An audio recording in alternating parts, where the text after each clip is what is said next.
The parole hearing for Lyle Menendez is set to start just within hours. And it comes less than 24 hours after the parole board ruled his brother Erik should stay in prison for the murders of their parents. KCAL News reporter Tina Patel joins us in studio to tell us how the board made its decision, and also, Tina, what it means for his brother's chances this morning. Well, family members are hoping that that will not be what happens today. They're trying to stay optimistic about Lyle's chance of getting parole, since he's going to go before a completely different board today than the one that denied his brother's bid yesterday. Still, the family knows that here in California, it is difficult for a prisoner to get paroled the first time they're eligible.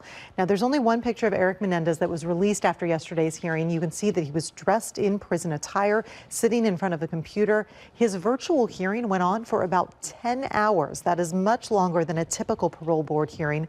More than a dozen family members vouched for Erik, who was 18 at the time of the murders, but is now 54 years old. They say Erik has shown remorse for his crime and turned his life around in prison. But the parole board commissioner pressed Erik about his conduct behind bars, using alcohol and drugs, getting into fights with other inmates, and obtaining a contraband cell phone. They ended up denying his parole. One commissioner stated, "I believe in redemption or I wouldn't be doing this job. But based on the legal standards, we find that you continue to pose an unreasonable risk to public safety."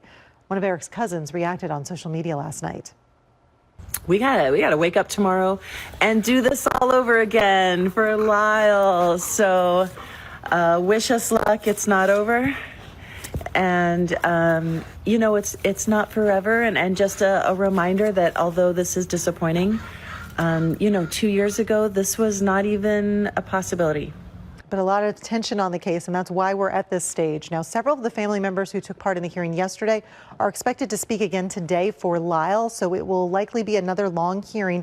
It's all going to get underway at 8:30 a.m., so we'll be keeping an eye on what happens. And we've been told that after the hearing, Attorney Mark Garagos will have a press conference at his office in downtown LA, so we'll see what comes out of that. I think they're preparing for this not being the last step, but hopefully, you know, getting them a little bit closer to freedom. We'll see. Yeah, we'll have to wait and see. And thank you for breaking all of that down for us, Tina.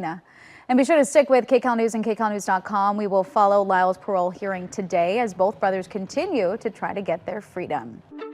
Now you can get your KCAL News, weather, and live stream all in one place on the CBS News app. Download it free today.